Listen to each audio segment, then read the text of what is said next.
Good evening, everyone. Can you confirm you can hear me? Yes, I Good can hear evening, you. everyone. Okay, am I loud and clear? Yes, you are. Okay, thank you very much.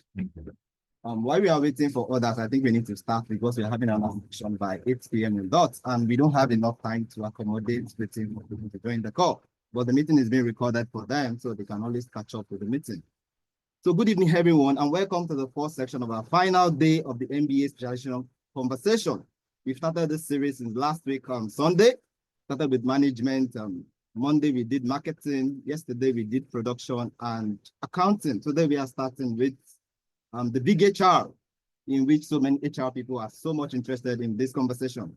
My name is Engineer Peter Ogumbowale, known as Peteru, and I'm delighted to be your moderator tonight. Tonight, we will dive into the HR specialization, a field that plays a pivotal role in shaping successful organizations. This section is designed to provide clarity, insight, and guidance for anyone considering HR as a specialization. Whether you are looking to understand HR core dynamic or are curious about the career opportunities over, you are in the right place. So let me quickly set our ground rules before the meeting starts fully. Please mute your mic. All participants should stay on mute unless invited to speak. You can always use the chat box if you have any question at the state of concern. We will take your question during the Q&A section. We also want to please, want to plead with our invited speaker to please help us turn their videos on so that the conversation can be more interactive. Thank you so much as you comply. So this evening, we are honored to have two distinguished guests with us tonight. Emmanuel Ogazi, the Deputy Class Governor for HR Specialization Option in his set, and Chidima Okonkwo. Chidima has 10 years plus experience. She's the Class Governor for Stream 1 MBA in her set, and also she's also the Class Governor for HR Specialization MBA in the same set. She's a member of the Chartered Institute of Personnel Management, that's CIPM, and she's also a technical member of Institute of Occupation Health and Safety. I'm our guest speaker. I don't know who want to go first among you, whether Emmanuel or Chidima, but anybody can go first. So you can start proper. Thank you. Over to you. Emmanuel, would you like to go first? Mr. Emmanuel. Okay, good evening. Everyone, let my boss go first. Okay. Okay, Good evening. Chidima, I was trying to turn on the audio.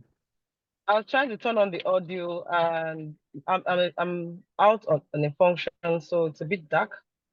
So I don't know how clear my face is. So I'll be speaking basically on our courses, and then Mr. Emmanuel will come in and talk about our lecturers. Okay. So good evening, everyone. Like I introduced, my name is Chidima Okonkwo. I'm the class governor for the HR specialization. For each organization, their greatest asset is the people, which we all know. Every organization, if you want to prosper, if you want to grow, your greatest asset is your people. Your people is the first contact with your customers. So if you're able to get the right people to interact with your customers, you have a very low lifespan. So every business targets the people, and that is why HR management is extremely important, right? So let's quickly look at our course outlines, and Mr. Manuel will look at speak to us about our lecturers. So we have 5 courses. That is IRP 801. IRP 801 is looking at collective bargaining. It will discuss everything that has to be collective bargaining. You know, for every business, times come up where people negotiate, whether it be negotiation of your working condition, your salary, compensation. There comes times where you need negotiation. This particular course will focus on that. You look at elements of collective bargaining, types of collective bargaining, look at legal framework of around collective bargaining, to also look at the structure of collective bargaining, and then make us understand usefulness of collective bargaining, why we need to collectively bargain. Because when people negotiate collectively, they tend to gain more. And then look at constraints of collective bargaining, and then also dispute settlement mechanisms. So after that, we'll have our 804. basically looks at labor relations. It looks at everything that has to do with labor relations, trade unions, activities of the trade union, their structure, their types of trade unions, their origin. Then look in depthly at trade unionism, industrial relations. It also look at theories of trade union. We also look at internal government practices and trade union. Right? It would dive deeply for most of us don't understand the activities of trade union. In some of our organizations, we'll find out that when you say, "Oh, this is how it should be," you find people fighting with you. I'm also in the HR practice. When you say, "Oh, this is how we do it," and this is how the trade union says it should happen, you see people arguing with you. This particular course is going to explain to you exactly how trade union works and what is legal and what is not. So after that, we also have the IRP 809. This will look at performance appraisal. When they tell you this person has been here for 10 years, this is how much is earning, and this person is just 2 years, and this is how it's earning. We're going to look at the structure around performance management and appraisal. What entails and why does this person earn more than this person? And why this person earning lower than this person? We also look at training and development, look at emotional intelligence, look at knowledge management, all of this around performance management and appraisal of the staff. Then we also have IRP 819. IRP 819 looks at executive compensation. Now, this would look like I mentioned earlier, you see someone who is 10 years in a workplace, and you see someone who is 2 years at a workplace, and you find out that this person is earning way more than the person who has been there for 10 years. Why is he not being paid for loyalty?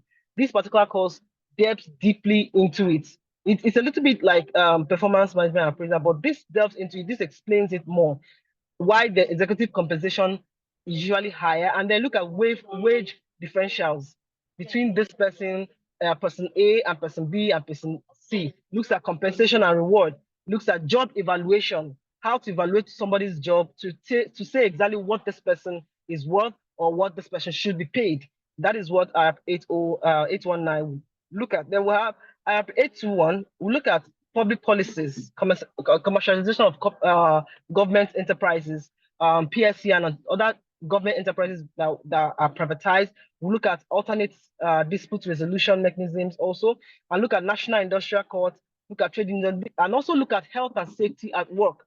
For our 821, it's basically looking at the legal aspect of HR, the legal aspect of it. It will make you understand the legal implication of some of the things we do when it comes to people management. Some of the things we do that we feel like it's okay to do it. This particular course will look at why these things are wrong. It will pull out conventions, recommendations, ILO conventions, Labor Act laws that point out reasons why this should be like this and reasons why this should not be like this. It look at terms of contract, and then also look at introduction to labor law. So this particular course is going to look at the entire labor laws people. So okay, so these are the 5 courses we have, and I advise you to do all 5, right? And most of our classes are very interactional. They're very interactive, and we expect you to speak with your lecturers, interact with them. It's going to be more of understanding the course. There's no cramming with HR specialization. You don't have to cram anything. It's not finance. It's not accounting. It's HR. It's something you need to understand the concepts, and it's practical. That's one thing I love about it. It's practical. A lot of the conversations are going to be practical. It's going to be something you're seeing at work. It's going to be something you hear about at work. It's going to be something that will answer a lot of questions you already have in your workplace. So it's very advisable to go for it, because it's going to help you understand some of the practices you're already confused about from work. So Mr. Manuel is going to come in and tell us about discuss about our different lecturers and what to expect from the lectures. Mr. Manuel, please, over here. Okay, thank you so much. Good evening, everyone. Please, can you confirm that everyone Good can hear evening. me? Yes, we can hear you. Good evening. Good evening, Mr. Emmanuel. Okay. First of all, I've already reached out to Mr. Peter to send my apologies that because of where I am, I won't be able to put on my video. I apologize for that. And It's thanks fine. to my class CG for at least making the ground so wet for me to, okay, step on. Concerning our lecturers, I'm not going to be specific as to calling names of the lecturers, but first I'm going to inform us that we have good lecturers and equally we have very good lecturers in the HR specialization option. But the bottom line, whether the good and the very good lecturers, is we have to manage them to get what we want. Because at the end of the day, what we are looking at is to have our lectures done, do our assignments, write our exam, and get the best grade that we can. So we have to manage each of the lecturers because there are some from experience that we're almost pleading with to come and take us on various lectures, topics that were assigned to them. But at the end of the day, we managed them and they were able to take us. I think they did one or two with us and they concluded. There are some that they were even pleading with us that, okay, I want to stretch you from so and so time to so and so time. Please, can you accommodate me? There are some that did late class with us, not too late class. Instead of starting the class by maybe 6 o'clock, there's this particular lecturer that pleaded with us that, okay, he will be coming in by 8 p.m., but he gave us his word that he's going to round up everything by 9. And he kept to it.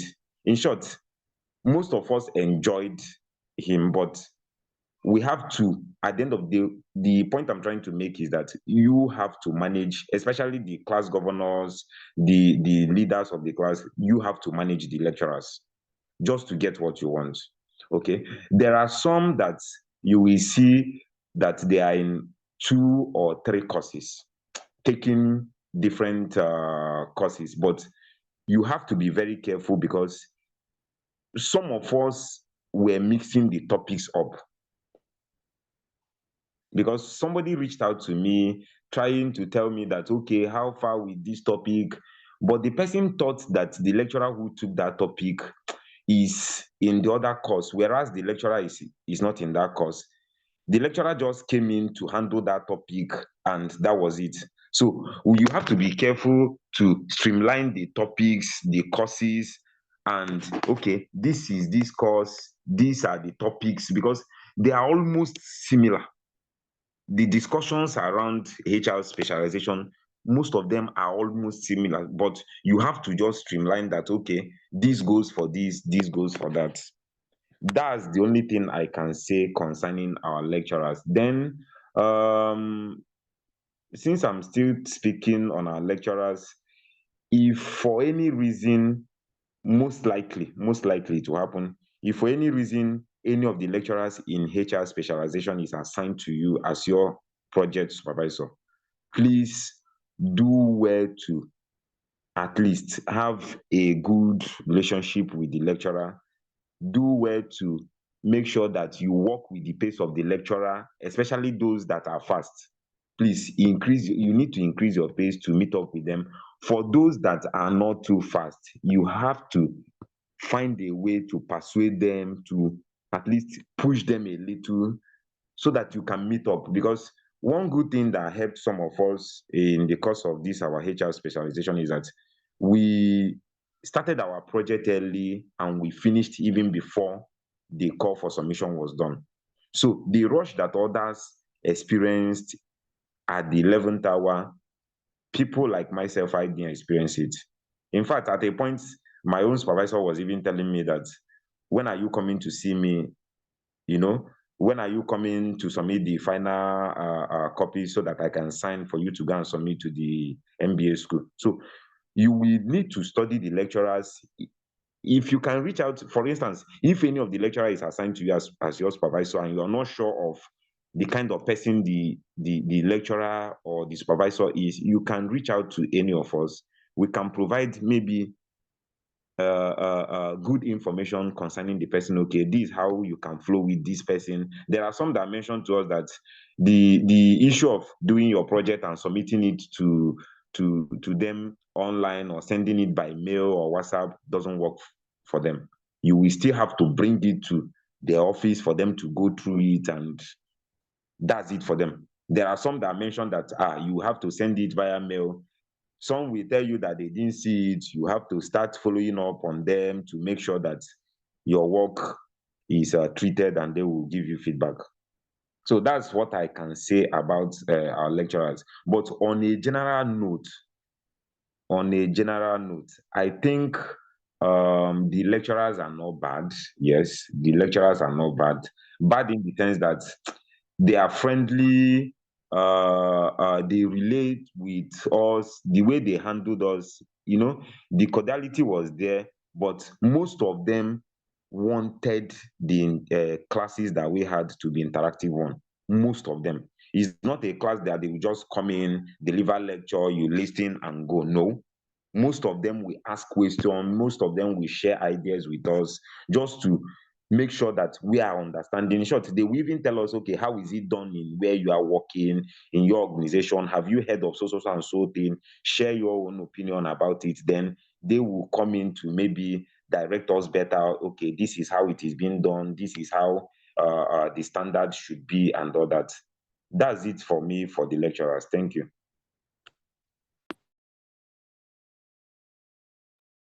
Okay, Chidima, do you have any other thing you want to share with us before we go to the Q&A section thoroughly that you feel Emmanuel has omitted?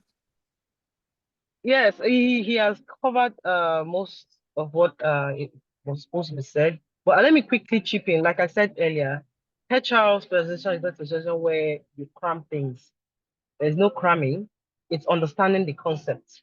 This person's, especially during the exams, what we saw was that this person's answer and my answer may not be the same thing, but we're both correct.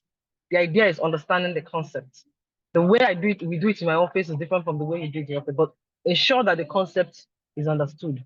So that is why being in the class is very important, because stories, examples, case studies will be studied that will help you understand the concept. So if you attend the classes, it's easier to understand the entire concept. And when you get it, you don't have a problem. It's very, very easy to pass the HR aspiration exams. Thank you. Yeah, I think since both speakers are done, it's just better for us to go to the Q&A section. Do you have anybody with any question in the house? Please can you show with the raise of hand? Use the raise hand button, then you can. I'll call you to ask a question. Do you have anybody with a question? So while we are trying to find out who has question, I want to ask Emmanuel. Please, I want to ask you this question. What are some of the biggest challenges faced by HR personnel, and how can they be addressed? I was having a conversation with a friend yesterday, and he told me that some of the HR personnel, he is also an HR person, and he told me that some of them, they get attacked.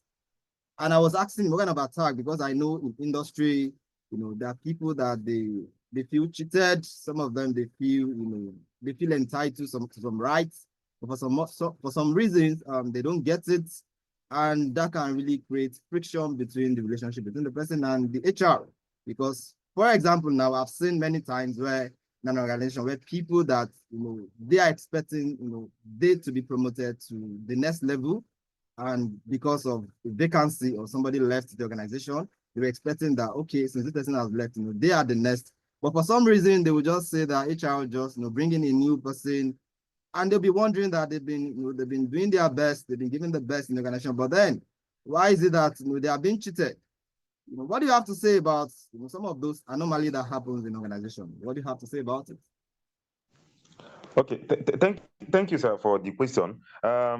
Indeed, it's a practical one for me. The question is a practical and a realistic one. And my simple answer to that, though I will still explain further, my simple answer to that is just be yourself, and you have to be emotionally intelligent. Yes. And coincidentally, it's even one of the topic that in one of the courses that one of the lecturers treated, emotional intelligence. So the emotional intelligence part of it that I'm bringing on board on it is that you will have to understand and tell yourself that you are managing people. You are managing people and you can't please everyone. So most people see HR people as people who are doing the bidding of the organization. Most people. And most people see the HR people as people who are siding the management, who are always okaying what the management people say. But the point remains that first you have to be yourself. I mentioned that you have to be yourself. You don't have to attach yourself to the job. In as much as you are being passionate about your role, in as much as you are giving your job the best you can give for the job to sell through, you just have to take yourself away from the job. You don't have to be emotional about it. You don't have to take it personal. If there is an instruction for you to issue a letter which may not favor a staff, you will issue that letter, and maybe tomorrow or the next day you are having a conversation with such person. You are not going to deliver the letter, or you are not going to start having discussion concerning that letter that is not favorable to the staff, as if you are the decision maker, as if you are supporting what the content of the letter says. No, rather what you are going to do is that, okay, this thing has happened, you have just done your job, it's the management decision, it's not a decision that emanated from you. If you paint it in such a way that, okay, you have a hand in it, that's where issues will start happening. I will share a little experience that I once had. One of our staff then, that there were issues around her engagement, and the management instructed that we should make use of zone 2, Alagbo people, to pick the lady up. From my own end, I was asked to champion that. So what I did was I reached out to close friends to this lady. Yes, it might sound unprofessional, but I reached out to people who are close to this lady within the office to try to understand what happened. So I understood from their story that, okay, this is her own side, possibly this is her own side to it. Then I was able, yes, I carried out the instruction that the management gave, but I was then able to understand from the information her close friends gave to me that, okay, possibly this is what happened, this is what led to it. When we finally met with the lady after engaging the Alagbo people, she almost said the same thing that her colleagues, her friends in the office mentioned to me. So I told her that, okay, what do you think? This was off record. What do you think? How do you think we can resolve this whole issue? See, you know the management policies, you know the management decisions, you know the management stand on issues like this. So she was like, okay, can you help me do this? Can you help me do this? Can I bring so and so option to close this issue? At the end of the day, we were friends. I did my work, I discharged my duty without creating an enmity with her. Because assuming I pursued the instruction of the management without getting to hear what happened, how did she get into the mess? In fact, her own story was a pathetic one, that she entered into the hands of these one chance and magic people. And the company fund with her, these guys collected it from her. Yes, I didn't go into full details to know, okay, is it true? Is it real? Or is it just a cooked up story? But as a human, I have to like soft pedal some of my action, but I, at the end of the day, did what the management requested from me. So you will see most HR people, they will be pushing the management decision as if it is theirs. Some are not emotionally intelligent about the way they go about their work. You are managing people with huge a high temperament, and you are not cautious of the kind of way you address them, the way you talk to them, the way you relate with them. There are people that are so playful. So if you are relating with such people in a very serious issue, you have to find a way to sound a bit serious with them, sound a bit playful with them, but at the end of the day, you will get your work done. Because, like I said earlier, most people see HR people, HR practitioners, as people who are just who are earning more, doing the bidding of the management, and they see them also as people who are after bringing in their own people, covering for their own interests. I don't know if I'm able to answer to your question, sir. Okay, so if I get you correctly, you are saying that HR personnel, they should soft pedal on the way they handle things. Is that what you are saying? And that they should, make the recipient also see why that it is not their own decision, that this is from management. Is that what you are saying in essence? Okay, I will rather But not go the first let word. us not overflow that issue. I think Atinuke has a hand raised. Atinuke, can you ask a question? Maybe you can come back to that later. Before we take her, I would rather not say soft pedal. I would rather not use that word, but it's just to bring the human side of it to it. But while doing that, you still have to be the professional that you are, but you get the work done. Okay, so the management decision still stand in essence, whichever way you are carrying out, it's still the management decision. Yes, sir. Okay, all right. Thank you very much for that. Atinuke, you have your hand raised. Can you ask a question? Thank you, teacher.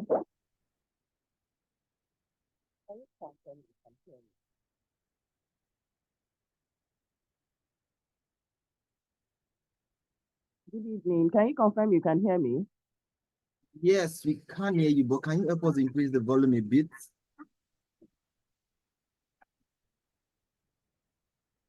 Is it better? Is it better now? Yes, fine. All Good. right. Yes. Thank you once again, Chidima and Emmanuel. So my question is, my question are in two phases. I think the first one we go to Chidima because she talked about the lectures, the courses. She talked about the courses. So my first question is, most of the HR courses, are they going to be virtual or physical? The mode of delivery, and the preference for the HR lecturers. Do they prefer virtual classes or physical classes?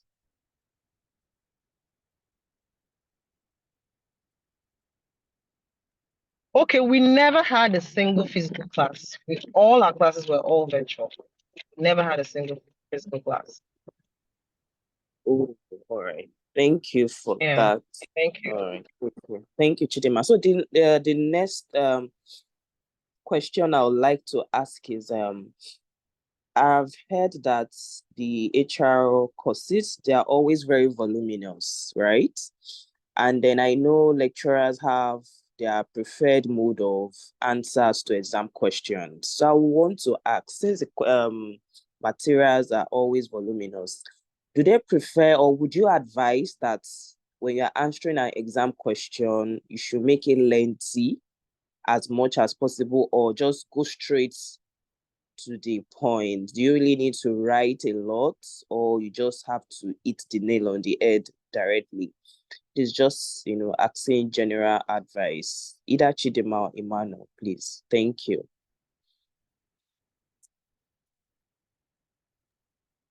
For HR, a lot of explanation is involved.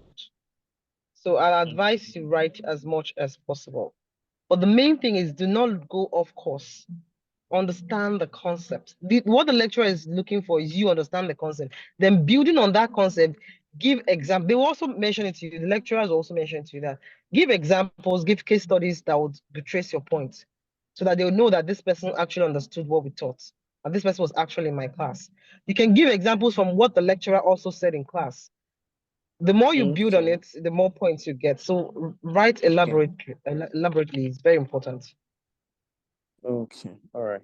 Thank you so much. Sorry, and just another question just popped up.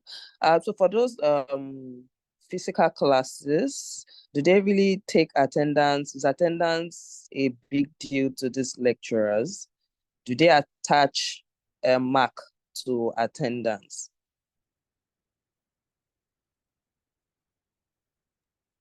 Yes, we had a lecturer that we had two lecturers that took attendance during their classes, and one of them was very serious about it. It was part of our CA. So the other one, we don't know what he used that one for, but most of them don't take attendance. But these things change intermediately. But one of our lecturers was very serious. One of our lecturers was very serious about lecture marks from lectures attendance. So I think All right. I think Thank you need you. to be in class to understand them. Yeah. Even those voluminous textbooks they gave to you, most times you may not need to read the entire thing if you're in class.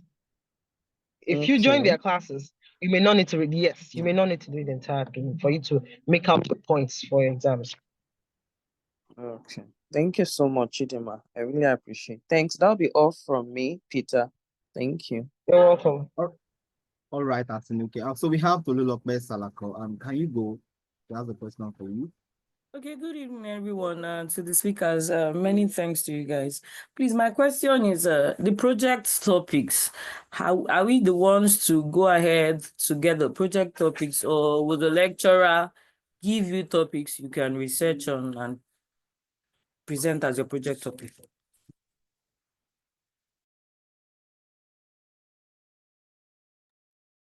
Okay, this will depend. Okay, Mr. Okay, yeah, it all depends on the lecturer. Like my own supervisor asked me to come meet him with 3 topics. I sent 3 topics. He picked one. At a point, he told me that I'm going to have issue because of the materials with which I'm going to write the topic he picked.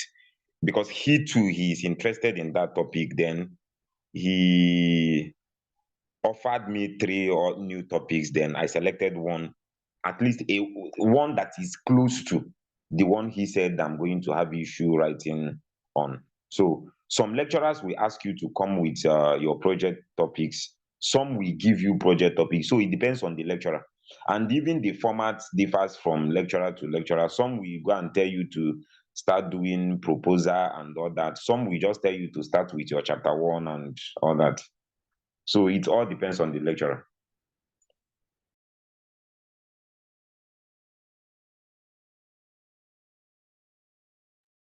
Okay, thank you for the response. Do you have anybody else with the question in the house? So, Chidima, I saw you have 15 plus experience. Okay, somebody has a question. I think I should take that first. Okay, Noel, you can go. You can ask your question. Okay.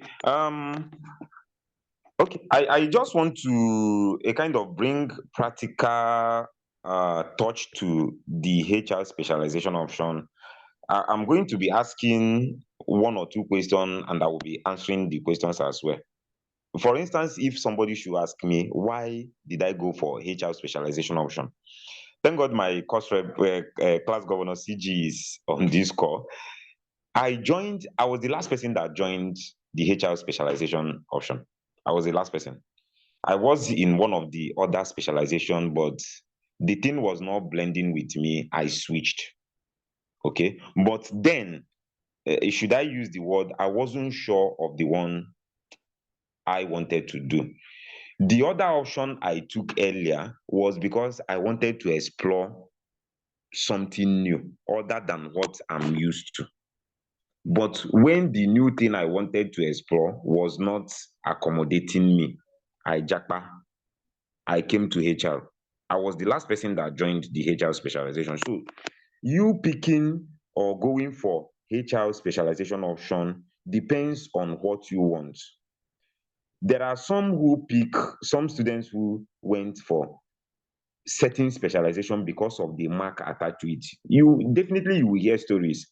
Some will tell you we are in this specialization because they said they will get A across board, every student will get A or B.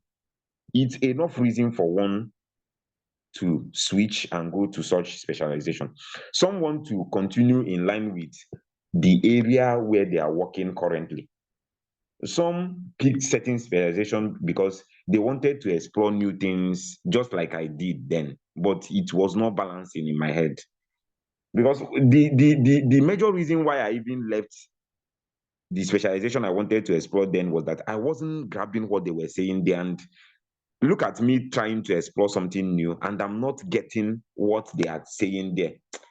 For me, it's self-defeating. It didn't make sense to me. So I came back to HR, where at least I said, I'm in this field.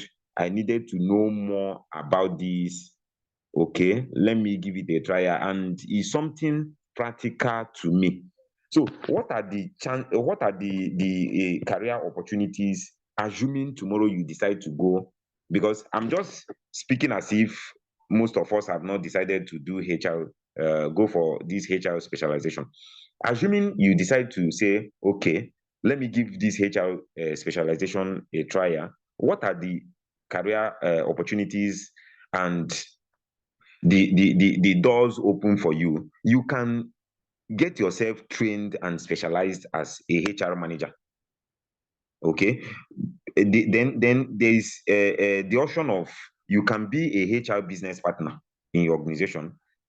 With this specialization, you can also train as employee relationship or relations manager, because these are topics that the various courses we handle.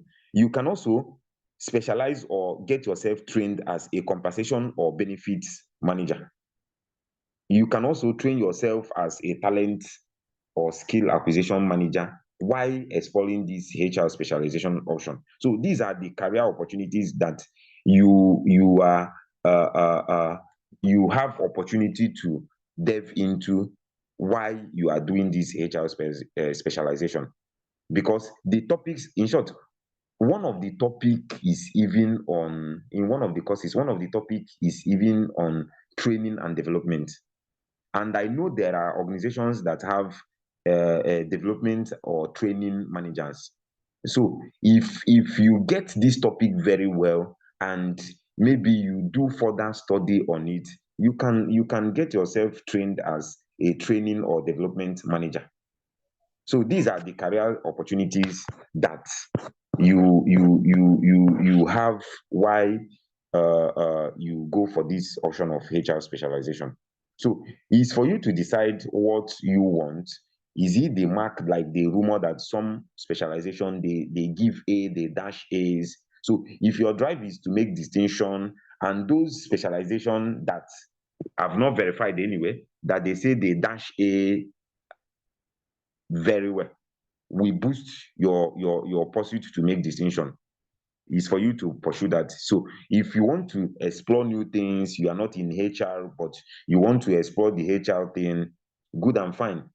But one thing with the HR specialization is that it's a practical thing. It's very, very practical. It's every day something. Even if you are not in HR specialization, even if you are not a HR practitioner, the things they will discuss there, if you put your mind to it, you will see that is something that happen in your organization on daily basis. Again, I will have to please plead with us that if we decide to go for HR specialization at the end of the day, we must attend classes.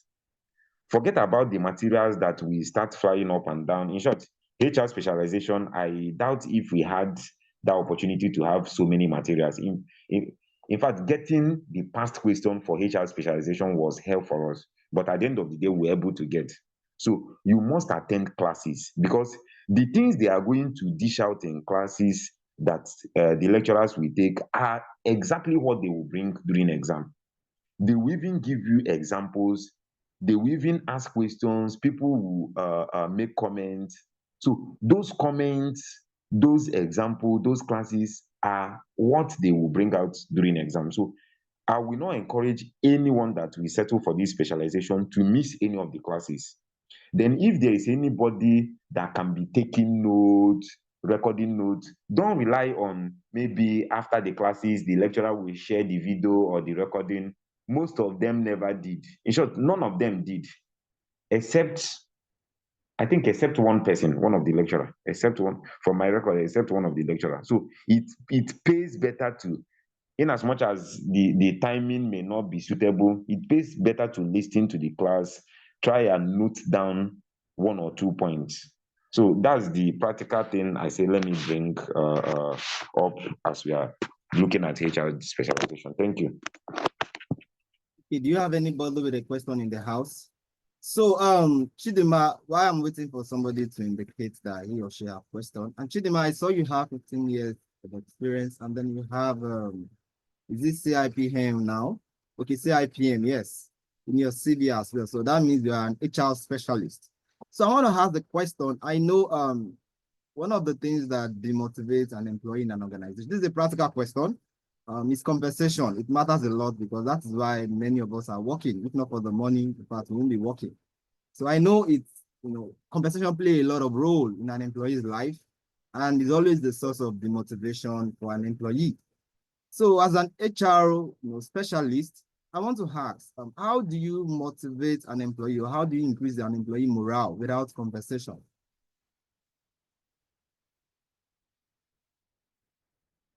Chidima, I hope you're on this call. Yes, I'm with you. Okay, so I first of all, I wanted to change that impression. You said why we doing the job, or we get a job, is because of the money. I think we all need to have a change of mindset. It should be the value, the value that you are getting, that you're bringing to the table. That should be the drive.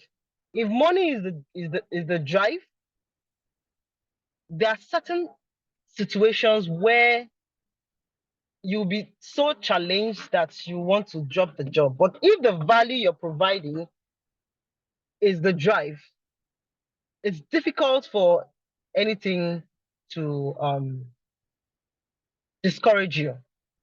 Okay.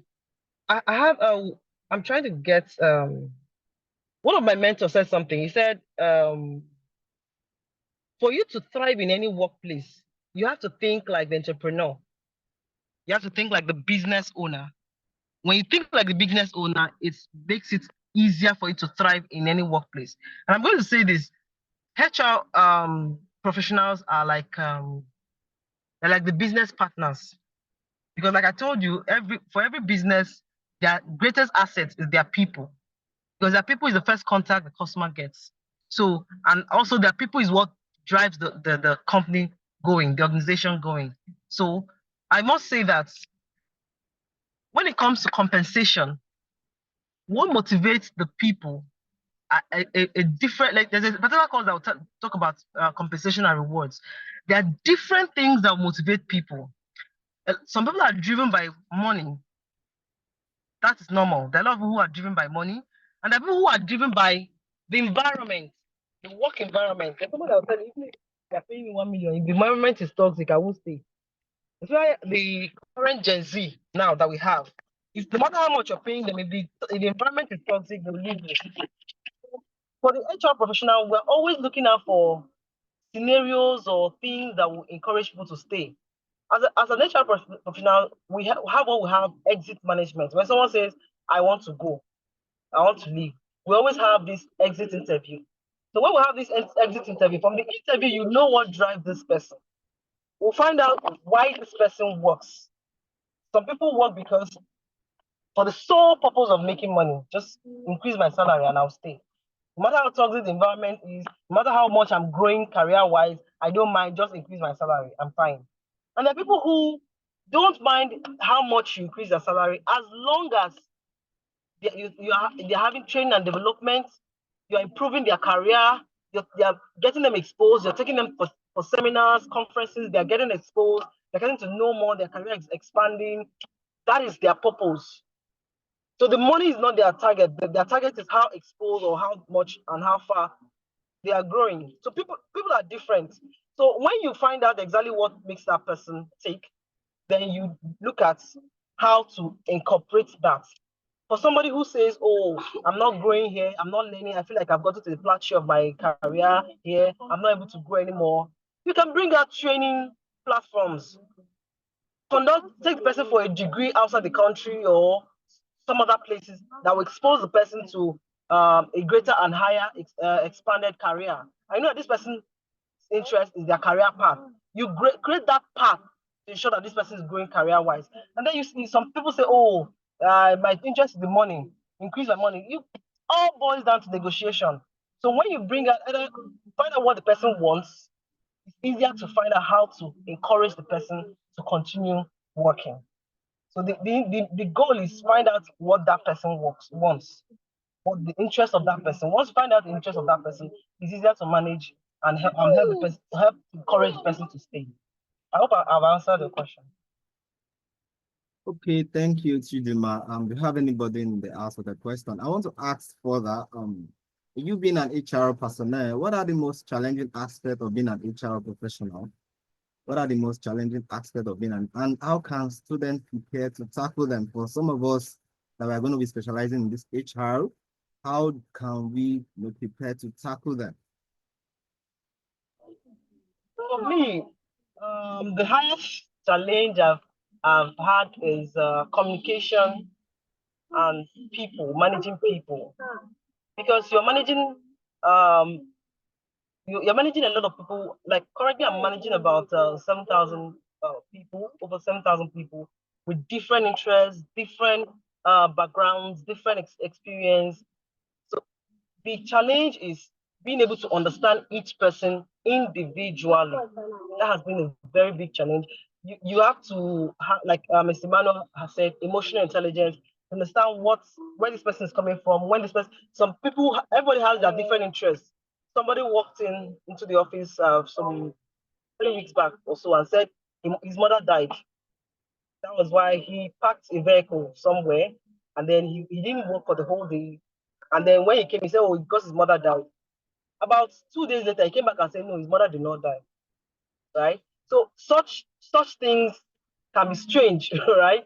But as an HR professional, you have to be ready to face people with different interests, understand people, have that psychological mindset to look at somebody, understand where this person is coming from, when this person is lying, when this person is saying the truth, and when this person is going through something. Have that ability to know that, oh, this person is going through something, be calm about it. Don't shout, know when to shout, know when to control your temper, know when to call the person to sit down, know when to, and then secondly, like I said, we are business partners with the organization. The idea is making sure you have the right people in the right seats, Understanding each person individually will help you put the right persons in the right seats. So the biggest challenge is understanding people individually, not collectively. Understanding people individually, that's the biggest challenge. That's why most HR professionals go further to go for courses, psychology courses that will assist them to get to understand people better.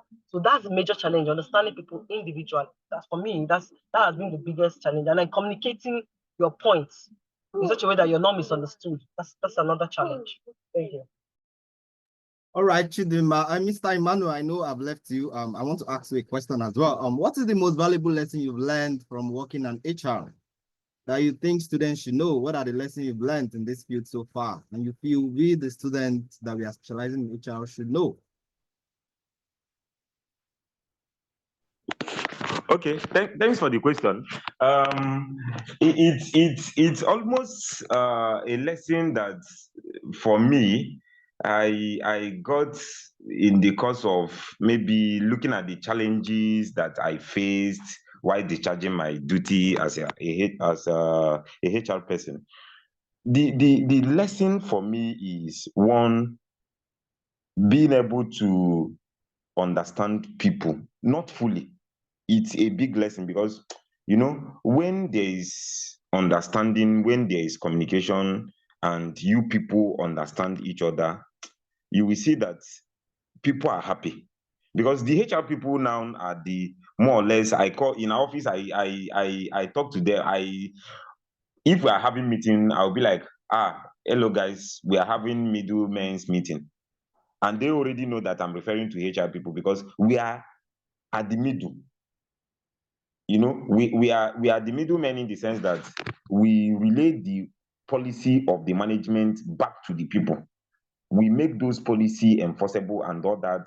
The policies, the guidelines of the management is what we implement. So the lesson there for me is, one, you are able to build yourself to manage people better, to understand people.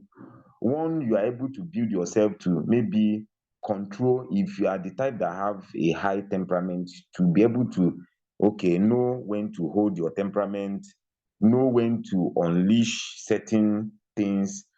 Then again, the lesson again is you are a custodian of so many vital information.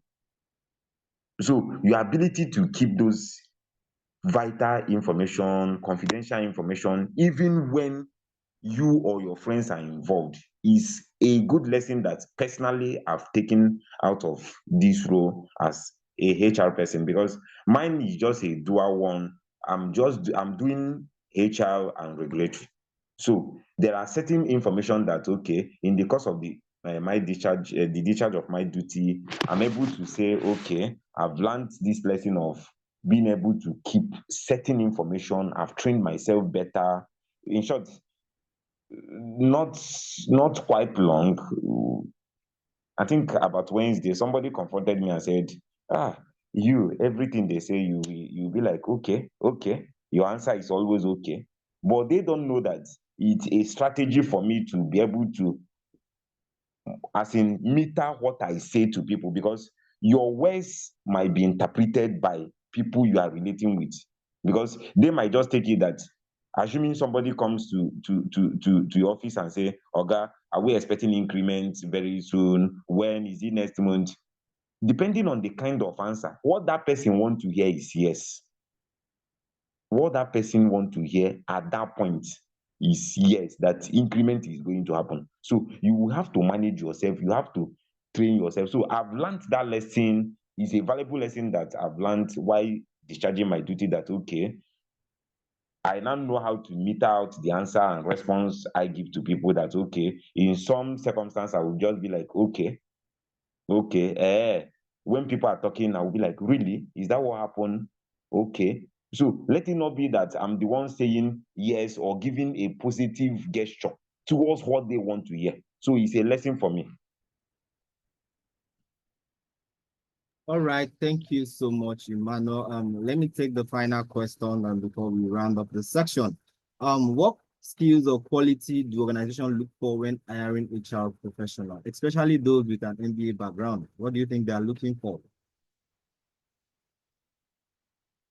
What are the quality or skills that organizations look for when hiring HR professionals, especially we that we are just specializing in HR because of with our MBA degree? Okay. First of all, the most organizations look out for your strategic reasoning and thinking. Your strategic reasoning and thinking, your ability to plan ahead of whatever might come up. For instance, if somebody is saying, I'm dropping my letter with you, I'm no longer doing the job, your ability to, as a HR person, to start planning immediately, that okay, you don't wait until when the notice the person give elapse. If, for instance, somebody drops 1 month notice that okay, in the next 1 month I'll be leaving this organization, you don't wait until the person leaves before you start planning. So that planning skill is needed. The leadership and management skill is needed. Most organizations want to see that you have that leadership and management skill, because by extension, even if by your designation or by your job title and description, you are not a member of the executive cadre, HR people are more or less members of the management team, the way I see it. So most organizations expect that you have that leadership and management skill. Then communication is very, very important. Communication skill. Communication is very, very important. You also need to have that interpersonal skill, that interpersonal relationship skill with others, your ability to, relate with people, understand people, calm people down when they are blowing hot, just to understand what the issue is. Then you must be result oriented. That's what the organization wants at the end of the day. Because as a HR person, like Chidima just mentioned, that you are coming in to add value.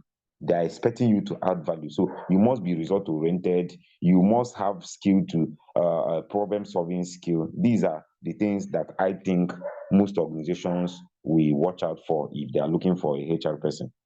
All right, thank you so much, Emmanuel, for that answer. Thank you so much, Chidima, for your insights and your contribution to this subject on hand. Do you have anybody with a question in the house before we call it a day? Do you have anybody with a question?